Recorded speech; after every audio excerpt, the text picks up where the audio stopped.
Khadija would eat grass so that Rasulullah would eat good food.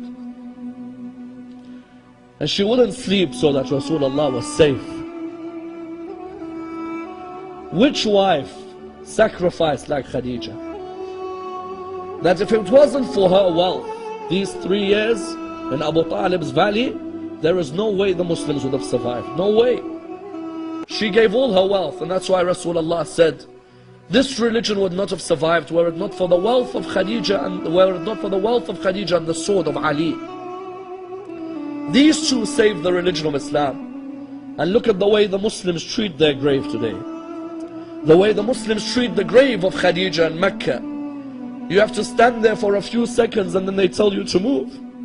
And the grave of Abu Talib, you stand for a few seconds and they tell you to move. And Rasulullah, when these two died, he said, this is the year of grief for me. I've lost my backbones, Abu Talib and Khadija. And I say to Sayyidah Khadija, oh Sayyidah Khadija, you were oppressed now and you were oppressed when you died. Someone says, what do you mean you were oppressed when you died? You know Rasulullah, when he came to bury Bibi Khadija, he came, but because they were so poor, the kafan that he had was not long enough to cover her body. The kafan was not long enough. Those of you who've had to bury your mothers or your fathers, didn't you have a kafan long enough to cover the body? Isn't it an honor from Allah? Khadija, the wealthiest woman, had no kafan. He would try to cover the body, there's no kafan. It is sad to see a human die without a kafan, isn't it? No human deserves to die without a kafan on their body. Rasulullah looked up towards the heavens. He said, Ya Allah, I am your prophet. And this is Khadija. I have no kafan long enough. I beg you, Ya Allah, answer my dua. The narrations say at this moment, Jibreel came to Rasulullah with 5 kafans. All of you know where I am heading. All of you take your hearts to where I am heading. He came with 5 kafans. Rasulullah looked at him. He said to him, Jibreel, tell me who is the first kafan for? He said to him, Ya Rasulullah, the first kafan. Ya Rasulullah, the first kafan is for your wife Khadija.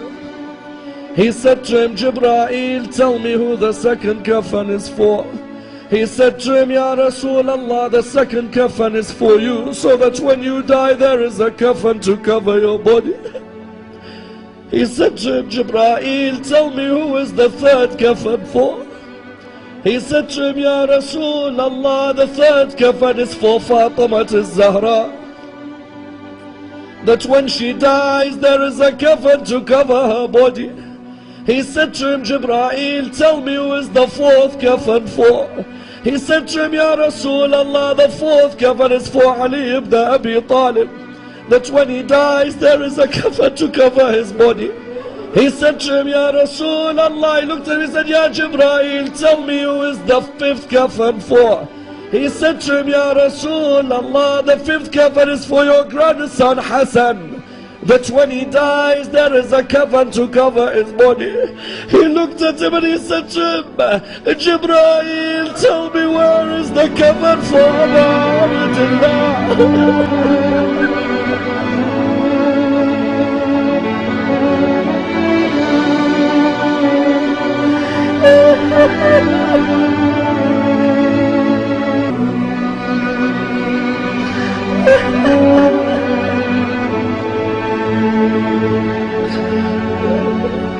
He said to him, Jibreel, tell me where is the kafan for Abdullah? He said to him, Ya Rasulullah, Abdullah will die without a kafan on his body.